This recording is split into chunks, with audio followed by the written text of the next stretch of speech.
BJP प्रदेश अध्यक्ष मदन कौशिक ने party के प्रदेश मुख्यालय में इस कार्यक्रम की शुरुआत की है। उन्होंने कहा कि पार्टी के बूथ स्तर के कार्यकर्ता एक पूरा किट लेकर जाएंगे और घर घर जाकर आम जनता से संपर्क करेंगे। साथ ही लोगों के घरों में मेरा परिवार भाजपा परिवार का स्टिकर लगाएंगे।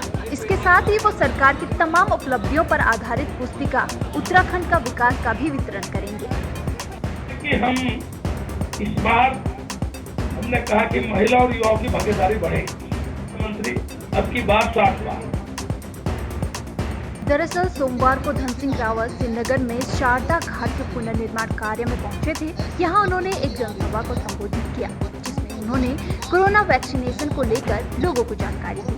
यहां लोगों को संबोधित करते हुए धन सिंह रावत ने कहा, अब बच्चों के लिए जो वैक्सीन आ रही है वो विशेष प्रकार की है। इसमें वैक्सीनेशन में बच्चों को इंजेक्शन नहीं लगेगा। धन सिंह रावत ने कहा, ऐसी टेक्नोलॉजी आ रही है जिसमें बच्चों को बिना सुई लगाए वैक्सीन लगाई जाएगी। दरअसल धन सिंह रावत कहना चाह रहे थे कि आने वाले दिनों में बच्चों को पोलियो ड्रॉप की ही तरह कोरोना वैक्सीन दी जाएगी, लेकिन बोलते बोलते वे इसे टेक्नोलॉजी से जोड़ना नहीं भूले। यही कारण है कि धन सिंह रावत का एक और बयान फिर से सोशल मीडिया पर वायरल हो रहा है। बच्चों के लिए जो वैक्सीन आ रही है वो इंजेक्शन नहीं लगेगा बच्चों को। ऐसी टेक्नोलॉजी आ रही है कि बच्चों को जो है बिना सुई के भी जो है हम दवाई दें। बोलो ठीक रहेगा? जहां एक और उद्यान विभाग और वन विभाग पेड़ लगाने की बात कहकर हर जगह प्रचार प्रसार करते नजर आते हैं, तो वहीं वन माफियाओं का पूरे क्षेत्र में बोलबाला है और वन माफिया लगातार हरे भरे पेड़ों पर आरी चला रहे हैं। वही विभाग आंखें मूंदे बैठा हुआ है। भूमाफिया राजनीतिक संरक्षण में सस्ते दामों पर जंगल की जमीन खरीदकर उसमें लगे हरे भरे पेड़ काटकर उसे प्लांटिंग कर बेचने का काम कर रहे हैं। इसी के चलते झमलीखेड़ा के जंगल में भी इसी योजना के तहत 96 पेड़ काटे गए। वहीं अब भगवानपुर उद्यान विभाग सांप भाग जाने के बाद लकीर पीटने वाली बात कर मात्र 11 पेड़ों के काटे जाने की बात कहकर नोटिस भेजने की बात कह रहे हैं। 3 तारीख का दिन था। 3 तारीख में हमें सूचना मिली कि वहाँ पेड़ कट रहे हैं, तो हमने अपने प्रतिनिधि के द्वारा भेज कर वहाँ मौका मुआयना करवाया। हमें 7 पेड़ कटे मिले हैं वहाँ और 4 पेड़ खड़े मिले हैं।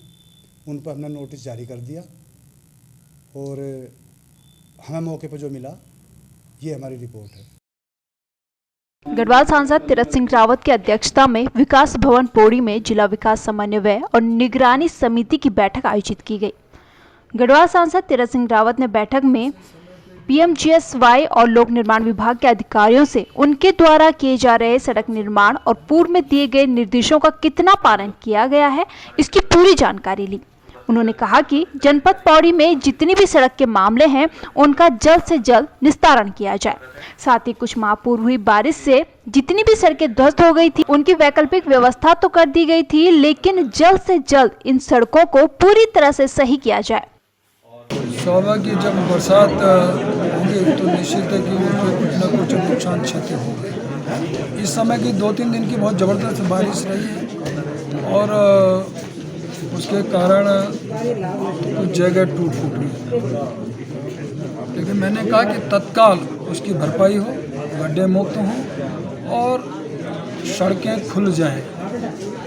ये मैंने निर्देशित किया है और बाकी जो काम है अन्य विभागों को भी उनको निर्देशित किया है कि समय पे अपना काम दें और उसमें गुणवत्ता दिखनी चाहिए। ये दोनों चीज़ों मेरी प्राथमिकता है, मेरा जोर है।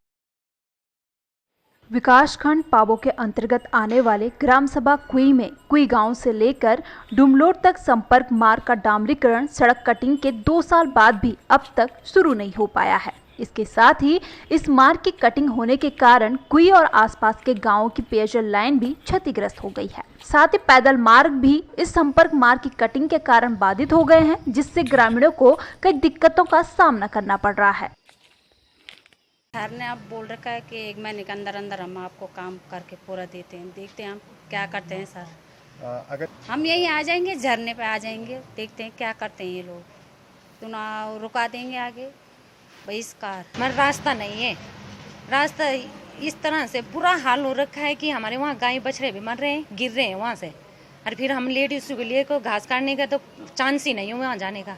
जब वहाँ खाली नहीं जा पा रहा है इंसान, तो मतलब हम घास लेके जा रहे हैं वहाँ ऊपर, तो हम चढ़ ही नहीं पा रहे हैं। ये मसला है हमारा। कुई और डुमलोड संपर्क मार्ग की कटिंग से एक तरफ जहां गांवों की पेयजल लाइन और पैदल मार्ग क्षतिग्रस्त हो गए हैं, तो वहीं दूसरी ओर मुआवजे की रकम भी अब तक विभाग द्वारा गांव वालों को उपलब्ध नहीं करवाई गई, जिसके चलते अब ग्रामीणों का कहना है कि अगर जल्द ही उनके गांव को जोड़ने वाले मार्ग और पेयजल लाइन ठीक नहीं की जाती है तो आगामी 2022 विधानसभा चुनाव का वे बहिष्कार करेंगे। वहीं पूरे मामले में अधिशासी अभियंता पाबो का कहना है कि जल्द ही संबंधित जगह में जेसीबी मशीन भेजी जाएगी, जिसके बाद पेयजल लाइन को भी दुरुस्त करवा लिया जाएगा। इकबालपुर चीनी मिल का हवन पूजा के साथ विधिवत रूप से आज बुधवार को पेराई सत्र का शुभारंभ हुआ है। इस मौके पर धनश्री एग्रो प्रोडक्ट्स लक्ष्मी चीनी मिल के अध्यक्ष पंकज गोयल ने क्रेन में गन्ना डालकर चीनी मिल का शुभारंभ किया। इस दौरान चीनी मिल के मुख्य महाप्रबंधक सुरेश शर्मा ने गन्ना किसानों को शॉल देकर सम्मानित किया। वहीं चीनी मिल के अध्यक्ष पंकज गोयल ने कहा कि चीनी मिल के शुभारंभ से गन्ना किसानों को बड़ा लाभ पहुंचेगा। गन्ना किसानों के लिए तो खुशी का अवसर है, खुशी का एक समय है। आज इस घड़ी मुहूर्त पंडित जी ने निकाला है और ये स्टार्ट हो रहा है और किसानों के फायदे की बात, ये नया सत्र शुरू होगा, इसमें गन्ना जाएगा और अगली फसल के लिए टाइम पर अगली फसल के लिए टाइम भी मिलेगा। घोषित हो जाएगा और सभी राज्यों में घोषित हो गया। हमारा सिर्फ उत्तराखंड रह रहा है, उत्तराखंड में भी बहुत जल्दी होने वाला और राज्यों से अधिक होगा। उम्मीद है कि 5 रुपये फालतू होगा।